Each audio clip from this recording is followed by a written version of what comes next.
ഇന്നുച്ചയ്ക്ക് ചൂര മീൻകുട്ടി ചോറ് കഴിച്ചാലോ? അപ്പോൾ ഒരുപാട് ദിവസങ്ങൾക്ക് ശേഷം ചൂര കിട്ടിയിട്ടുണ്ട്.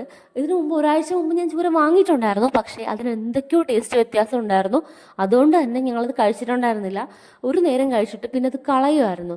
അതുകൊണ്ട് തന്നെ ഇത് മേടിക്കാൻ നേരത്തെ എനിക്ക് നല്ല പേടിയുണ്ടായിരുന്നു, നല്ലതാണോ എന്നൊക്കെ. ആ ചേട്ടനോട് ചോദിച്ചപ്പോൾ വള്ളക്കാരുടെ ചൂരയാണെന്ന് പറഞ്ഞു. അപ്പോൾ ഒന്നും അറിയത്തില്ലെങ്കിലും എന്തൊക്കെയോ അറിയാവുന്ന ഭാവത്തിൽ ഞാൻ ആ ചെകളേക്ക് ഒന്ന് പൊക്കി നോക്കിയപ്പോൾ പുള്ളി പറഞ്ഞു കുഴപ്പമൊന്നും ഇല്ല എന്ന് പറഞ്ഞു. ഇവിടെ കൊണ്ടുവന്ന് വെട്ടാനായിട്ട് അമ്മയുടെ കൊടുത്തപ്പോൾ അമ്മയും പറഞ്ഞു കുഴപ്പമൊന്നും ഇല്ല, നല്ല മീനാണെന്ന് പറഞ്ഞു കേട്ടോ. അപ്പോൾ ഒരു സന്തോഷം, കാരണം എനിക്ക് ഭയങ്കര ഇഷ്ടമാണ് കേട്ടോ ചൂര.